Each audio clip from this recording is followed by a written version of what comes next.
Welcome to Crypto Talk Radio, the podcast for everyday investors like you.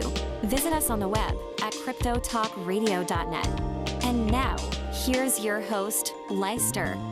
Thank you for that, Bailey, and welcome everybody out there in Crypto Talk Radio, found at cryptotalkradio.net. A why wonder why. So today is an interesting day in crypto, folks. It's an interesting day for multiple reasons. I may depress some people. I don't want to. It's not intentional. I'm simply a realist in this regard. I want to give you a personal story. I think it may set the stage for what my life is like. So my endeavor off the side that I do, and for you that are new, welcome, by the way. My name is Leister, and I am your host, and I'm going to tell a personal story up front as I normally do. I have an endeavor. It pays me very well. It's where my money comes from. I trade cryptocurrency, but it's not for the intent of getting wealthy. It's simply because it intrigues me. It fascinates me. There's a aspect of that. And then also just the watching price movement for various tokens. It's not the get rich quick scheme for me, as it may be for some other that are gamblers. It's really just a side thing that I do. The podcasts do not make significant money off of it because I don't actively advertise or promote. I talk about the Triad, which is the membership program, but it's just there for people that find interest or want to support the show. We also have the tip jar. We have other ways for people that want to support, but I'm not one of those who actively shills to try to get people, like, subscribe, click the bell to whatever the fuck do. I don't do those, and I don't do, begging somebody to support because I don't really need it. It's if somebody feels they want to do it, I want them to do it out of their own feeling that I'm just that dang good, that I'm worth doing it. And then the money always goes to a good cause. Like, for example, for those that do subscribe to the Triad, the money was invested back into our web services that we have to sustain all of our different things. Didn't need to, but, it helps offload some of those expenses. So great on those. And I did form a business, and all of the expenses are now being transferred over to the business conduit. Now I have to transfer the inbound Triad over to the business conduit, and then I'll just set up and schedule and forget it.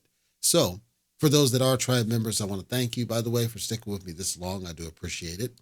For those that are listeners of the show, I appreciate you as well. All I would ask for me is spread the word. If you think that I'm better than the rest, period, listening, spread the word. Hey, just quit listening to those damn shillers out there who are telling you that, Bitcoin's dead and Bitcoin's toast to do. Quit listening to them. Listen to this guy. He's level-headed. He keeps getting it right for whatever reason that may be, because he's conservative in his approach. So I would appreciate that. Just spread the word. That's all.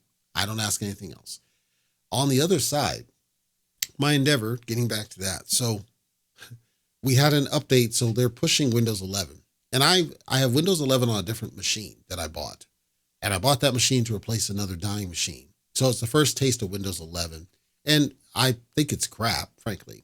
But in this case, for the endeavor, it's a work environment. There are legacy tools, and there's all sorts of compatibility potential problems where I'm always sensitive about disrupting the customer. And I don't want to break them for something where we don't need it. We don't really need Windows 11. Nobody needs Windows 11. Microsoft's going to support Windows 10 for at least the next 2 years. So it's not really urgent to go to Windows 11. Mind you, I had already told them, though, we've done our testing for one side. Go ahead and do the update. Apparently they didn't listen to your guy here, because I just got asked earlier, well, are you ready to do the 11? I'm like, what are you talking about? I said, it's fine to do that. I said that a month ago. And for me, mine will be updated, by the end of the month for sure, because I was waiting to see if there's any other lingering bugs, because I'm very conservative. And I get called into a call because apparently they don't understand when I say, where is it coming out of my mouth? When I say mine should be updated by the end of the month, they can go ahead and force whatever they want to do. Like, isn't that pretty clear? Go ahead and do it. I don't care, but mine will be updated by the end of the month anyway. So what's the rush?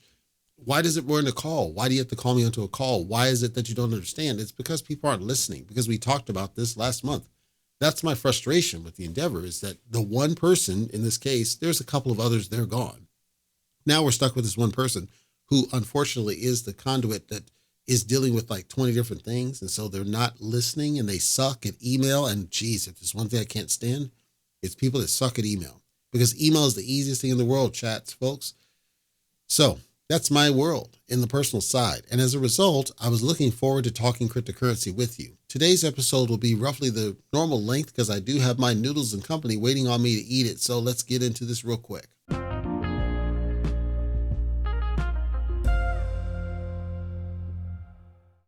Of course, I am starting with Coindesk.com as I tend to do, but you've probably already seen some sort of an article or some tweet or something else spinning around talking about, yay, Ethereum finally passed the $3,000 mark. Indeed, it did.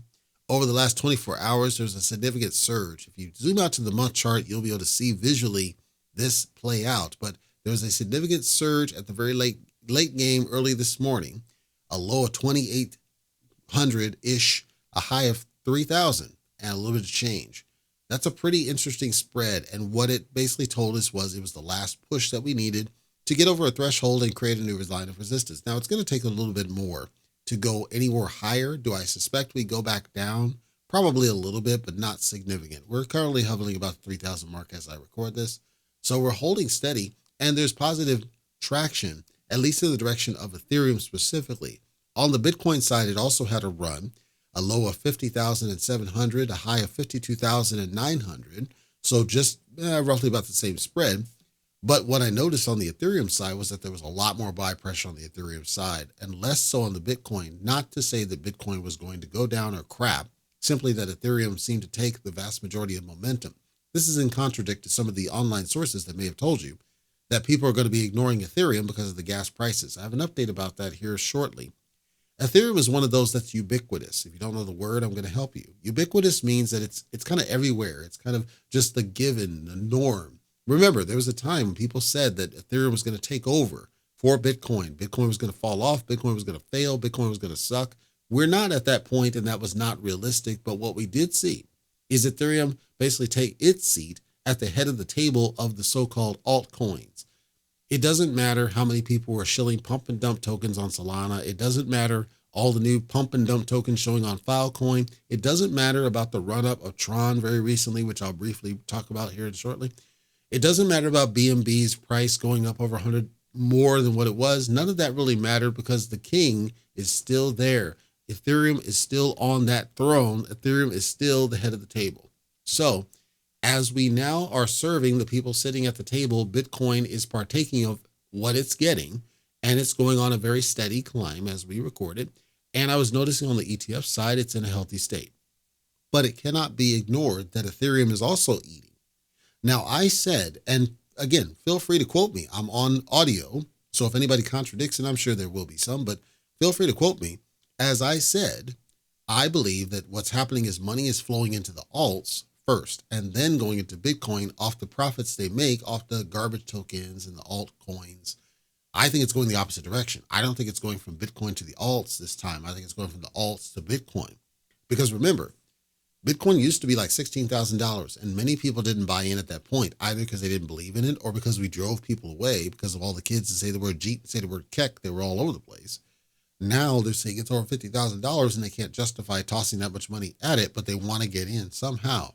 But they can justify tossing $100 at some pump and dump dog coin that might 10x and make them $1,000, and then they toss the profit over to Bitcoin. If you think about it, that's actually a very brilliant trade strategy for those that choose to do that. So I'm not going to tell you what to do with your money. I cannot do. I'm simply saying that my theory, and I maintain it, so I'm on record. Anybody can quote me if I get it right. Come back and get my credit. But I'm saying I think people are going to the alts first. They're making quick bucks off the pump and dump.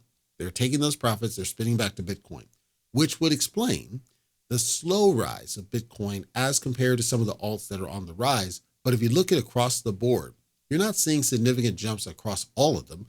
Phantom had a little bit of a run. It didn't last very long. Matic is running as I record this. It's not a strong run as you might expect. Avalanche actually didn't run anywhere near like I thought it would do. Solana has settled down. It's lost almost all of the momentum. Not all of it, but almost all. Myro, the garbage. It crapped ever recently. Do I think it'll recover? Probably. Bonk, same thing. So I suspect that people are just simply robbing Peter to pay Paul as they're jumping into these garbage projects, using all of the profits to then buy into Bitcoin on the other side. That's a theory. I can't say for sure that's what's happening. That's my theory on the matter.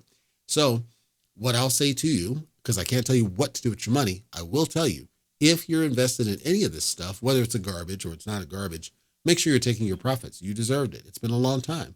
since you've been able to take profits on a sustained basis. This is the right time to do it if you are buying into these tokens.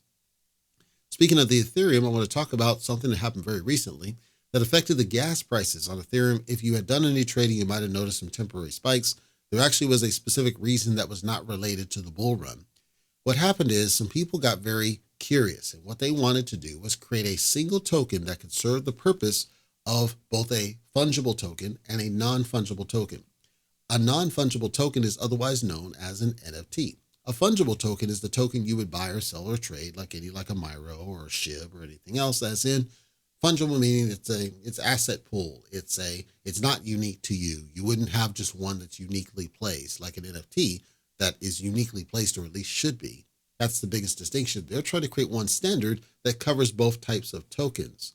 When this was rolled out, it was rolled out as a proof of concept. It was rolled out as just source code that was made available publicly on source pools. People got a hold of it and they started toying around with it to try to see, is there something to this? Could this be something for the future? A lot of developers really didn't like that this came out and the impact that it had. If you don't know this, it's called the ERC 404 standard. It is not an officially recognized standard. It's expected that it won't be, but it might be. But there was an offshoot standard that drove most of the traffic that I'll talk about here in a second. So when this ERC 404 gets released and they're playing around with it and causing an impact to the network and the gas prices spike, some of the developers came out and they had to clarify that ultimately it was open source code. We didn't intend to have it be official yet because we're not ready. We're just kind of toying with stuff. If somebody tries to sell you one of these, it's a scam, bottom line. So that's my warning to you as a public service announcement. If somebody sells you on something that tells you that it's traded like a token and you can hold a bunch of them like tokens, but it's tradable like an NFT, it's probably a scam and I would advise you to ignore it. The other standard that they're working that they consider more likely to pass is DN 404, which is essentially the same thing, but it uses two separate contracts instead of the single one, so that everything maintains a separation, which I think is much more robust and more reliable in the long term. Mind you, neither of these have been acknowledged by the Ethereum Foundation yet. It's decentralized, which means that nothing's stopping somebody from spinning up a token off of what was put out there in source code. That's the problem with the openness of source code. Putting it out there means anybody can deploy it as a smart contract. That's the whole point of cryptocurrency. The downside of this is that you are then left open to scams. And so that's why it's really incumbent on people like myself, some of the influencers, and I know they don't do this, but they really should, some of the influencers, to help keep you safe by warning you when these things happen that it's probably a scam and helping to keep you safe as opposed to possibly exploiting you over something else. And I'm going to talk about a couple of different projects. The first one I'm going to talk about was new, brought to my attention that it was interesting in what I saw. If you know Telescam, and of course Leicester doesn't do Telescam, but Telescam is essentially, I want to say it's a copy of what we used to have in the olden days of IRC.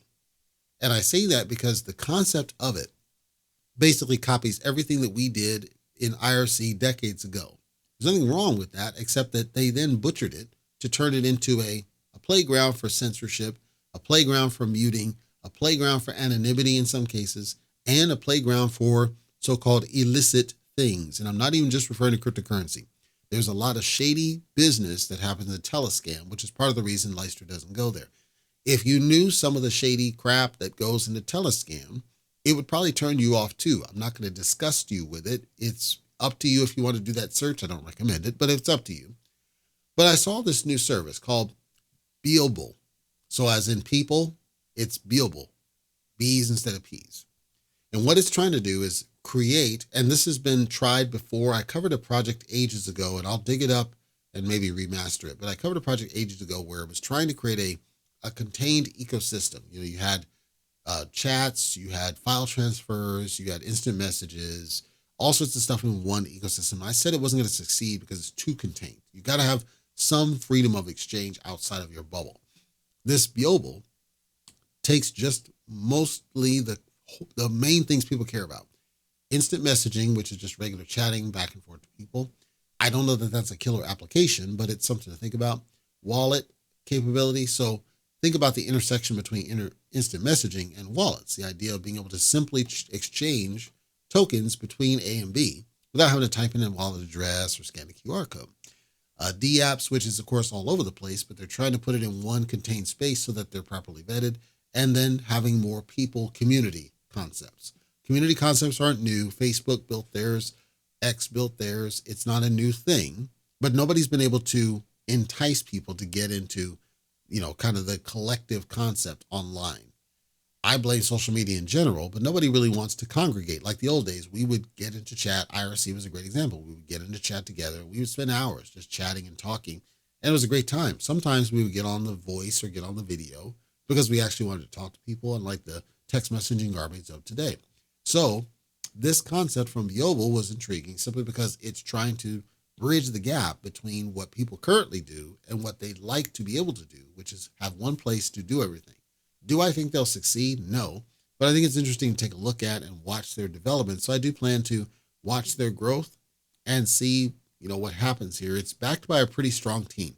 You're talking people from Goldman Sachs, people from Citadel, people from Morgan Stanley, the gaming industry, HSBC, JP Morgan, so you have hard hitters behind it.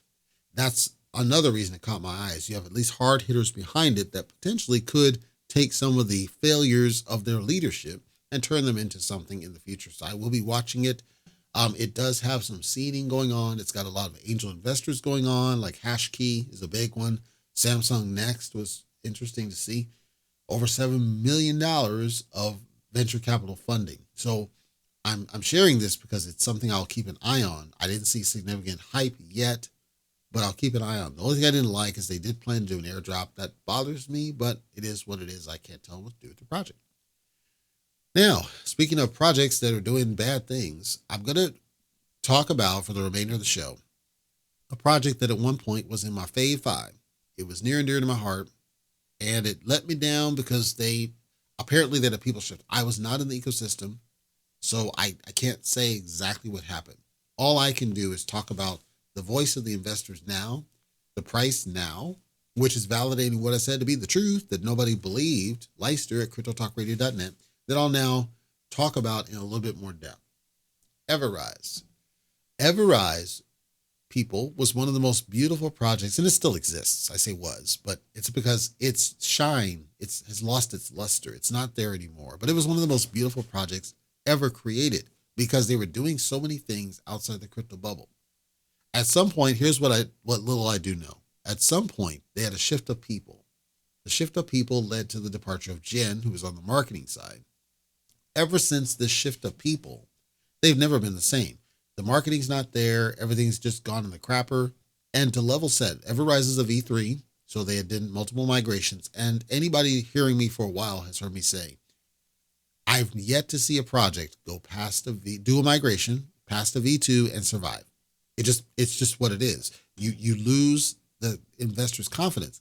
I think they were smooth migrations, but I think people lost too much, and that may have turned people off. In addition to this people shift, in addition to activities in Telescam that I'm being told about, but they took away. So Everrise, the whole point of the name, the whole point of the logo, everything at one point was hyperburns, burns, which was contributing to a positive price movement. And it had a lot of hype at the time. During one of these migrations, and I think it was the V2 migration, where they killed off the burns. So they're no longer doing burns. They have the supply. They're expanding to multiple chains. They're on 5 chains. So it's not that it's not available. It's not that it's not accessible. And then they have all these amazing utilities and the whole nine. The bottom line is that Everrise stopped. They stalled. I don't know why. And then these Everrise bots, riser bots, garbage comes out. And anybody who's listened to me for a while heard me say, I think people are tired of NFTs. Well, if you look at the chart right now, the chart right now looks like garbage. This, again, was a very beautiful freaking project. And I'm disappointed to see what has happened to it because it feels like a failure of leadership. This only had, 2 zeros in front of it, millions in volume. It was jumping. And mind you, Everrise was the definition of DeCen. They never actively went after the exchanges, never actively did. They were pretty much just decentralized from PancakeSwap or, Uniswap or Trader Joe on the different chains that they're at, but they didn't really go against the different exchanges, which helped stabilize the price to some degree. I think what's tended to happen is they've lost the appeal to people because they took so much away, and the various migrations and the shift of people and whatever the hell's going on in Telescam.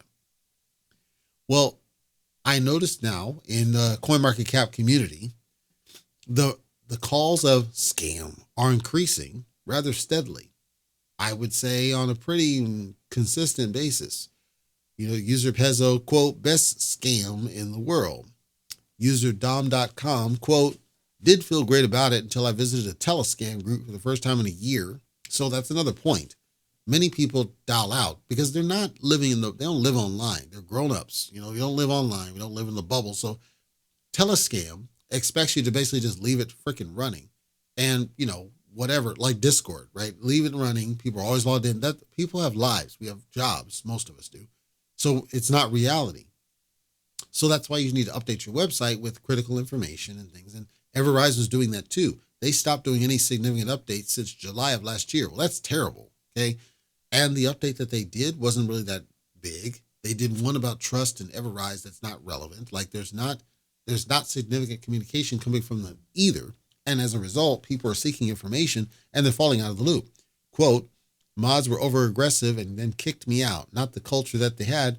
Been a holder since launch, but now going to sell. Sad. So I don't go to Telescam.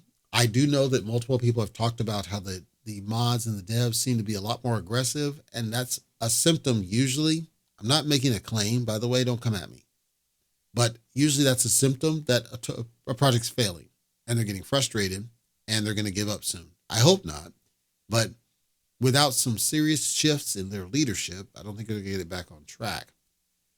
User Yogesh, quote, Rise has developed nothing eye-grabbing product since Rise Arise. I don't know what Rise Arise is. And on top of that, Rise got poor marketing and management team. If Rise want to rise, Rise should come with some original product which attract, that's the spelling, the investor. It's a scam. The founder put $1,000 pump and then dump. Make penny and happy to see I make penny. So what he's referring to in this situation is wash trading. The idea that you're putting money in to fabricate traffic. You'd be surprised to learn probably how common this is. There actually are services out there for wash trading. What happens, and this is another public service announcement to you guys, because you may not know, you may not realize it. So let's talk the scenario. There's some new project, there's some new token out there, and you go on YouTube, and YouTube's algorithms is feeding you some YouTuber. It's probably Rodney, Crypto Journeys, or somebody else that's prone to do this, but they're telling you that this guy's going to go to the moon. Deep. This is the next one, 100x, 1000x. This is a great project. You talk to the devs. It's worth the money. They're shilling you on it. What happens behind the scenes, and the vast majority, not all, but the vast majority of cases, the token project has a couple of obligations. The first obligation is liquidity. In order to raise liquidity, in a perfect world, they're going to put their own money up. And some do, but not all do. So what they'll do is a pre-sale. The pre-sale is often pink scam, which automatically it's a red flag. Just that's what it is. They almost seem to fail. But then, in order to entice people to buy in, they need to attract shillers. They need to tell shillers to find you, to get you on board with the project and get on board with the pre-sale, with the whole intent being you're going to make some money up front. The pre-sale is going to go one of two ways. It's either going to launch and then pump and dump, and it's a timing thing. Usually it's like 3 a.m. where most normal people are not awake.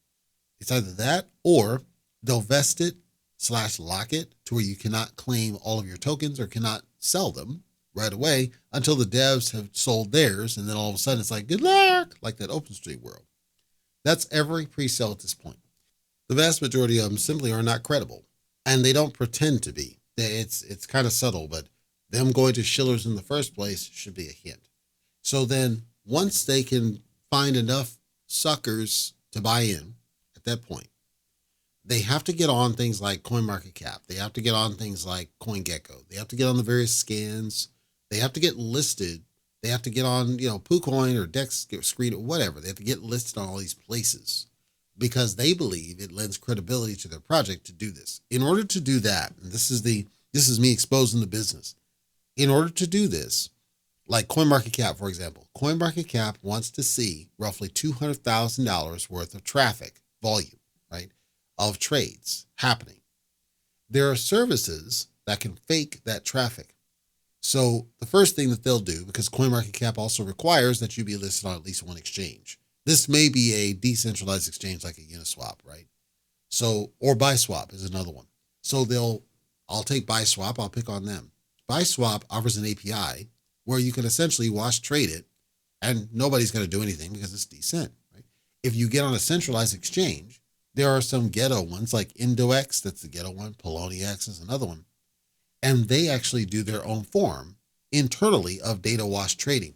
If you notice the actual transactions, you'll see patterns in what the buys and sells are. If you look in the terms, almost all of them, and I talked about this with Bleaves and his situation. It wasn't specifically Bleaves, but MEXC. MEXC, he was affected by what MEXC specifically had in their terms, which is effectively, we can delete all the history. We can change whatever. We can take the money, whatever. And all of them basically have some variation of that verbiage. What it also says is they can delete and edit transactions in their ledgers in order to make keep the books. Well, that's like cooking the books outside of the crypto business. But these exchanges, they have it in their terms that they can do that. And some of them do that. Hotbit, which is dead, if I recall, Hotbit was one of those where they were at least accused of doing it prior to them shutting down. Then they shut down because too much smoke was coming their way. Well, this whole wash trading, again, there's a whole set of services out there where you can pay these people to create wash trades. They'll spin up bots that fake buy and sell traffic. What you may not know, for those that are listening that came from the Thorium/Libero ecosystem, that's actually active on their side. They had it active up front and they have it active now, where it's doing bot-based transactions to emulate volume that really isn't real. It's not real people. So this now gives the volume numbers that CoinMarketCap wants. They see that you're on at least one exchange. That's what they want. And they'll list you. You could be absolute garbage. They don't care. They just give the basic minimum.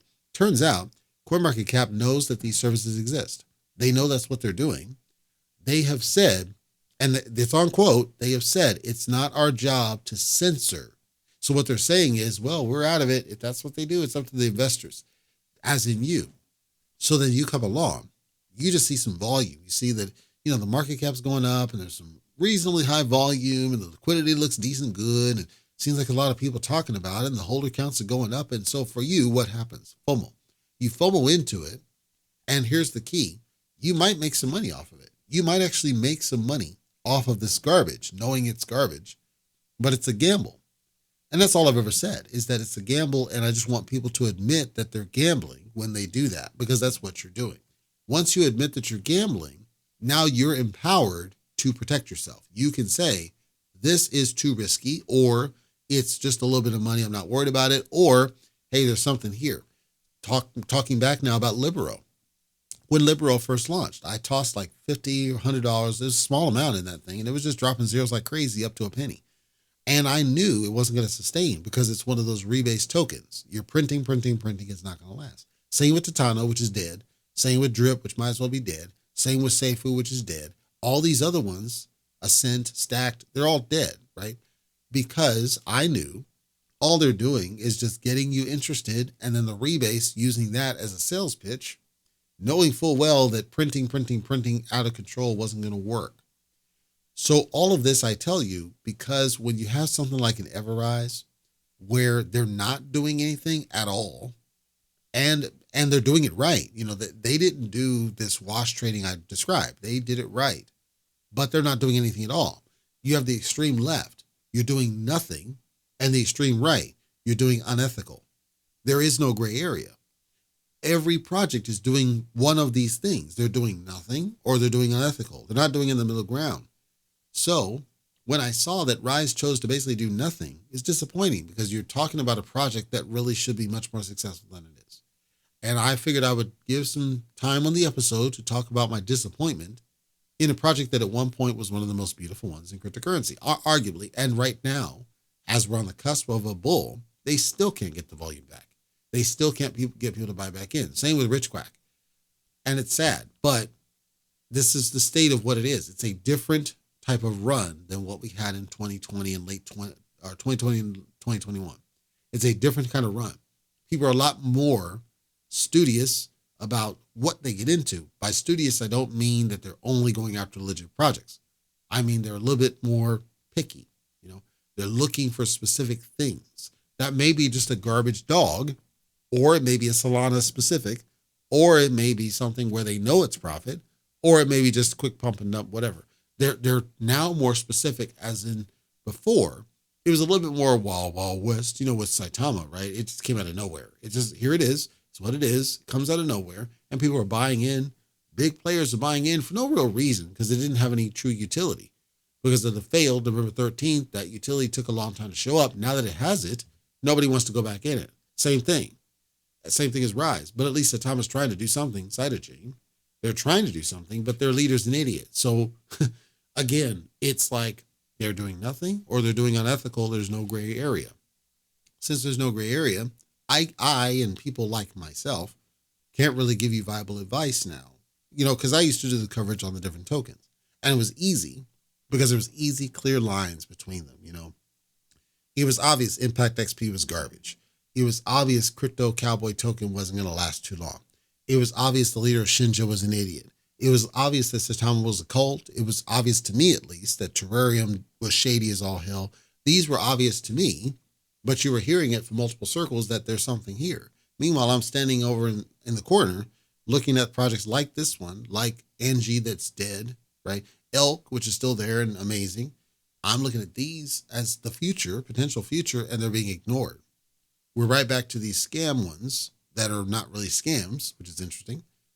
No problem. Whatever you choose to do with your money.